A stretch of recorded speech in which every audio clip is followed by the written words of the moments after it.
اب ساحل ادیم نے کسی خاتون کو کہا ہے کہ 95% خواتین جاہل ہوتی ہیں۔ میں سمجھتا ہوں یہاں محترم ساحل ادیم صاحب سے غلطی ہوئی ہے، اس طرح نہیں کہنا چاہیے تھا، اور اگر کہہ دیا تو اس پہ معذرت کر لینی چاہیے تھی۔ سسٹر، اگر آپ کو میری اس بات سے تکلیف ہوئی ہے تو میں معذرت چاہتا ہوں، اور میں اپنے الفاظ تھوڑا سا جو سلیکشن ہوگی الفاظ کا وہ میں آئندہ اس میں خیال کروں گا۔ دیکھیں، کم علم ہونا ایک الگ چیز ہے، جاہل ہونا الگ بات ہے۔ جاہل کا لفظ ہماری سوسائٹی میں گالی سمجھی جاتی ہے۔ میں یہاں بیٹھا ہوں، آپ مختلف شریعت کی باتیں بتا رہا ہوں، تو آپ میرا بیان سننے آئے ہیں یہ سوچ کے کہ شاید مفتی صاحب کے پاس علم ہم سے زیادہ ہے کا یہ خیال ہے، تبھی آپ مجھے سننے کے لیے آئے ہیں کہ بھائی ہمیں یہاں سے کچھ سیکھنے کو ملتا ہے اور میرے پاس علم زیادہ ہے، یہ آپ کے خیال کے مطابق۔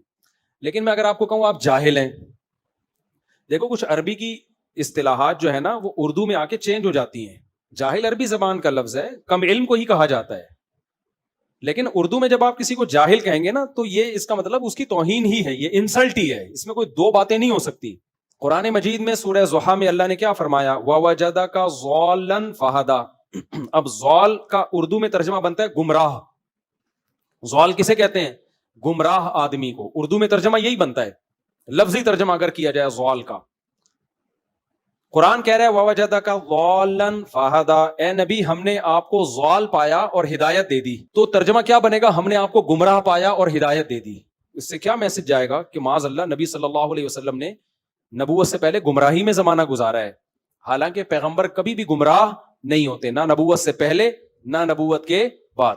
یہاں ضال کا مطلب اردو میں جب ترجمہ ہوگا نا تو اردو کے محاوروں کو، اردو کے لب و لہجوں کو دیکھ کر ہوگا۔ یہاں ضال کا مطلب ہے کہ شریعت کے تفصیلی احکام آپ کو معلوم نہیں تھے، اس لیے مولانا اشرف علی تھانوی رحمہ اللہ نے اس آیت کا ترجمہ کیا ہے، ہم نے آپ کو شریعت کے احکام سے بے خبر پایا سو باخبر کر دیا۔ شریعت کے تفصیلی احکام آپ کے پاس نہیں تھے تو ہم نے وہ دے دیا آپ کو۔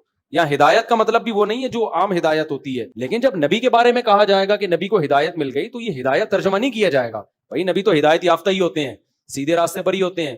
یہ کہا جائے گا بھائی شریعت کے جو ڈیٹیل میں احکام ہیں تو پہلے وہ معلوم نہیں تھے، اللہ نے ان کا علم آپ کو دے دیا۔ اس طرح سے اللہ نے آپ کی رہنمائی کی، گائیڈ کی اللہ تعالیٰ نے آپ کو۔ اب کم علم کا عربی میں جاہل کہتے ہیں، لیکن آپ نے ایز اٹ از اردو میں لگا کے بول دیا کہ اتنے لوگ جاہل ہوتے ہیں، تو یہ جملہ غلط ہے۔ تھا بھائی جس خاتون سے لڑکی سے وہ خطاب کر رہے تھے کہ سسٹر آپ کا نام کیا ہے، وہ اس نے اپنا نام بتایا، تو میں آپ سے کہوں گا کہ بھائی آپ کو طاغوت کا مطلب نہیں پتا۔ بھائی وہ ٹھیک ہے نہیں پتا مطلب، آپ یہ بول دیں کہ ہمارے ہاں 95% خواتین کم علم ہوتی ہیں، تو وہ جب بھی آپ کسی کو اور اتنے بڑے طبقے کو جاہل کہیں گے، کوئی ایک دو کو بھی نہیں، تو خواتین کو انسلٹ تو محسوس ہوگی نا، ہمیں جاہل بنا دیا۔ دیکھو علم دو طرح کا ہوتا ہے، ایک دین کا علم اور ایک دنیا کا علم۔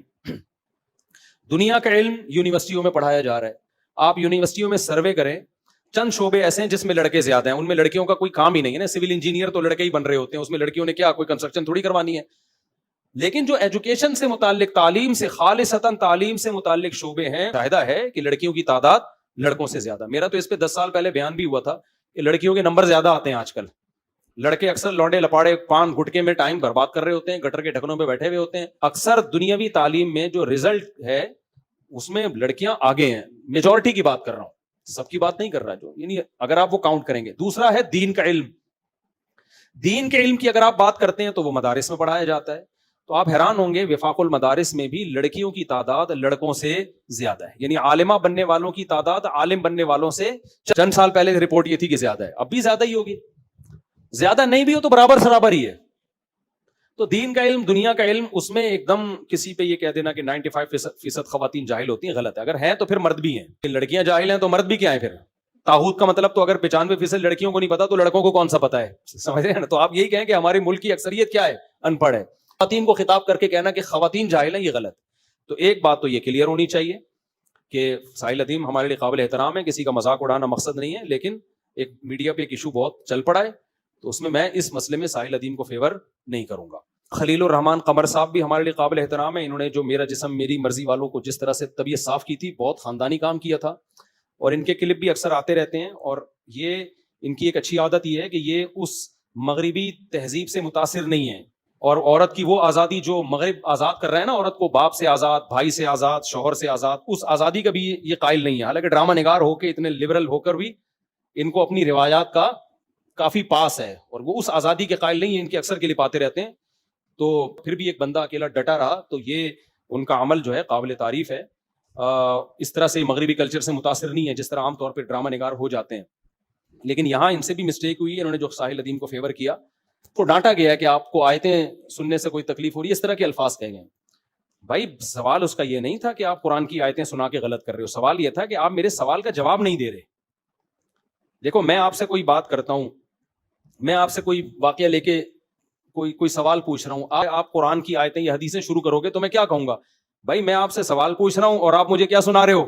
قرآن کی آیتیں. تو فوراً ہم کسی پہ فتویٰ نہیں لگا سکتے کہ اس کو قرآن کی آیتوں سے تکلیف ہے.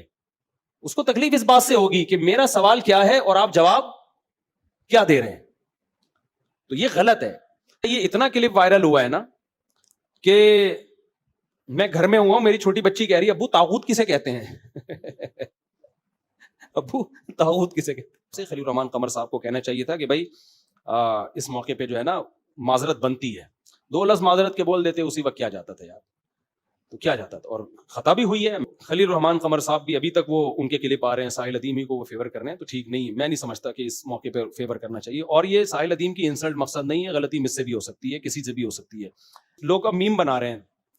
وہ ایک ہمارے دوست ہیں جاننے والے نے میم بنائی کہ خلیل الرحمان قمر صاحب کی تصویر ہے, نیچے لکھا ہوا ہے بائی دا وے مجھے بھی نہیں پتا کہ طاغوت کسے کہتے ہیں.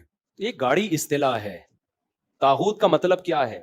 طاغوت ویسے تو تمام شیطانی قوتوں کو کہا جاتا ہے, لیکن یہ اصطلاح استعمال ہوتی ہے کہ آپ اللہ کے نظام کے علاوہ کسی اور نظام کو اگر ایکسیپٹ کر رہے ہو تو اللہ کے نظام کے علاوہ تمام نظام کیا ہیں؟ طاغوت ہیں. اللہ کہتے ہیں صرف میرا نظام ٹھیک ہے. تو یہ بات درست ہے, لوگوں کو پتا ہونا چاہیے بھائی صرف نظام کس کا درست ہے؟ اللہ کا. جو اللہ کے نظام کے علاوہ کسی کو بھی مانتا ہے نا دل سے, وہ طاغوت کو مانتا ہے. یہ بھائی غیر شرعی قوانین ہمارے ملک میں بہت زیادہ ہیں, لیکن آپ اس سسٹم کو تبدیل کرنے کے لیے پازیٹیو وے میں بھی کوشش کر سکتے ہو. تعلیمی نظام کو آپ فوکس کرو, یونیورسٹیاں بناؤ, اسکول بناؤ. اس کا حل یہی ہے کہ یونیورسٹیاں, اسکول, کالجز اچھے لوگوں کے ہاتھ میں جائیں تاکہ تعلیم حاصل کر کے وہاں سے ایک اچھی قوم تیار ہو. بیوروکریسی میں اچھے لوگ جائیں, فوج میں اچھے لوگ جائیں, عدلیہ میں اچھے لوگ جائیں. یہ 3 ادارے تو ہیں جو ملک کو چلا رہے ہوتے ہیں. تو طاغوت کا لفظ استعمال آج کل بہت ہو رہا ہے, یونیورسٹیوں میں بھی, ہر جگہ استعمال. تو میرے گھر میں بھی بچوں نے پوچھ لیا طاغوت کیا ہوتا ہے. ہمارے گھر میں بھی ابھی یہ لفظ آ گیا ہے, ٹھیک ہے نا. تو نظام کی تبدیلی کی کوشش کریں, چاہے طاغوت کا مطلب آپ کو پتا ہو یا نہیں پتا ہو, لیکن تبدیلی کا آپ کے پاس کوئی سوٹیبل پیکج ہونا چاہیے. وہ پیکج لوگوں کو بتائیں کہ اس طرح سے ہم تبدیلی چاہتے ہیں. تو آج کل یونیورسٹیوں میں ایک بڑی تحریکیں چل رہی ہیں, نظام بدلو, نظام کی تبدیلی کی بات کرو. بھائی جان بات سب کر رہے ہیں, بات مت کرو, آپ پیکج پیش کرو. یہ پیکج ہے ہمارے پاس. تو جامعۃ الرشید کا بھی ایک پیکج ہے, علماء کا بھی ایک پیکج ہے. علماء دینی مدارس میں علماء تیار کر رہے ہیں, اور جامعۃ الرشید کیا کر رہا ہے, وہ بھی ایک پیکج ہے. بھائی علماء کا بھی ایک کھیپ تیار ہونی چاہیے نا بڑے پیمانے پر.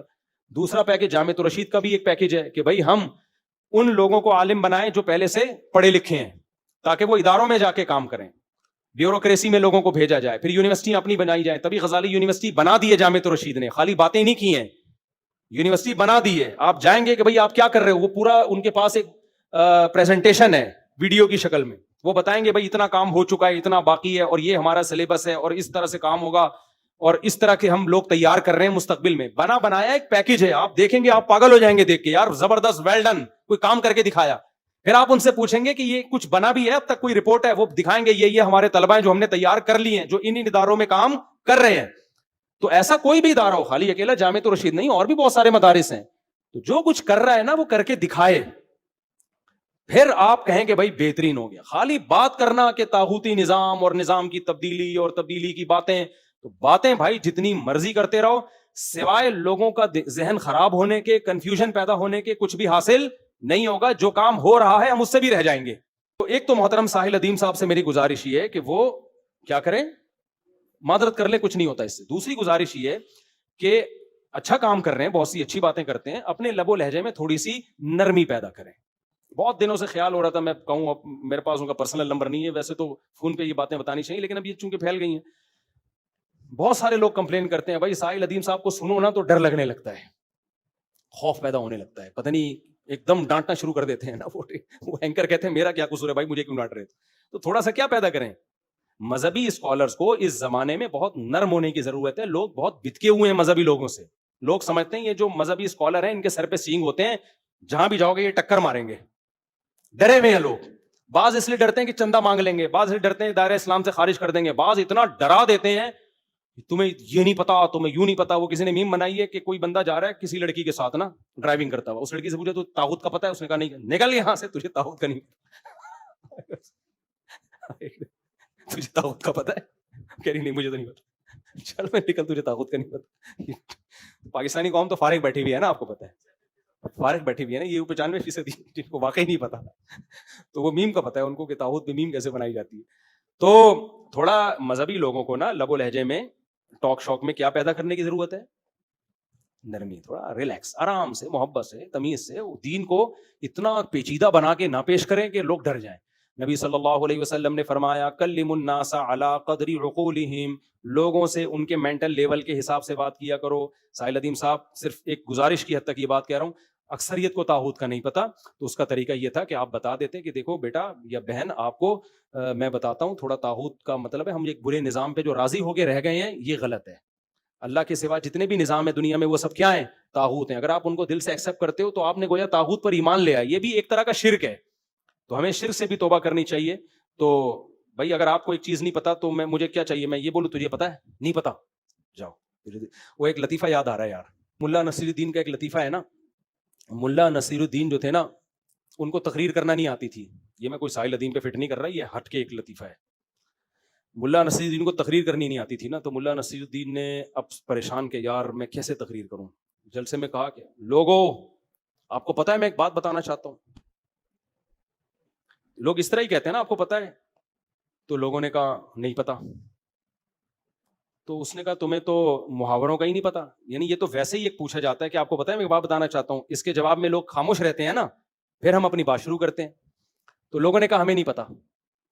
اس نے کہا تمہیں تو محاوروں کا ہی نہیں پتا، یہ تو ویسے ہی فارمیلٹی پوری کرنے کے لیے پوچھا جاتا ہے، کوئی سوال تھوڑی ہوتا ہے. تو جاؤ میں تم سے نہیں بیان کرتا، جاؤ. لوگ دوبارہ پکڑ کے لائے جلسے میں، بھائی آ جاؤ یار. پھر کہا لوگوں تمہیں پتا ہے میں ایک بات کرنا چاہتا ہوں. لوگوں نے کہا ہمیں پتا ہے. پہلے کہا تھا نہیں پتا نا، لوگوں نے کہا پتا ہے. کہا جب پتا ہے تو پھر مجھ سے کیوں پوچھ رہے ہو؟ لوگ کنفیوز ہوں گے کہ نہیں ہوں گے؟ بھائی تو جو بات ہے وہ کیا کر دے، بتا دے. تو اگر مجھے کسی لفظ کا مطلب نہیں پتا، آپ کو کسی لفظ کا مطلب نہیں پتا، تو ہمیں چاہیے سیدھا سیدھا اس لفظ کا مطلب ہم بتا دیں. بھائی طاغوت اسے کہتے ہیں، یہ ایک چیز ہے جو جتنی بھی باطل قوتیں ہیں، کسی بھی سسٹم کو آپ مان لو دل و جان سے، تو یہ کیا ہے؟ طاغوت پر ایمان ہے. یہ سرکشی ہے یہ بھی. تو یہ ہمیں اس کو فوکس کرنا چاہیے، بس اتنا کافی تھا.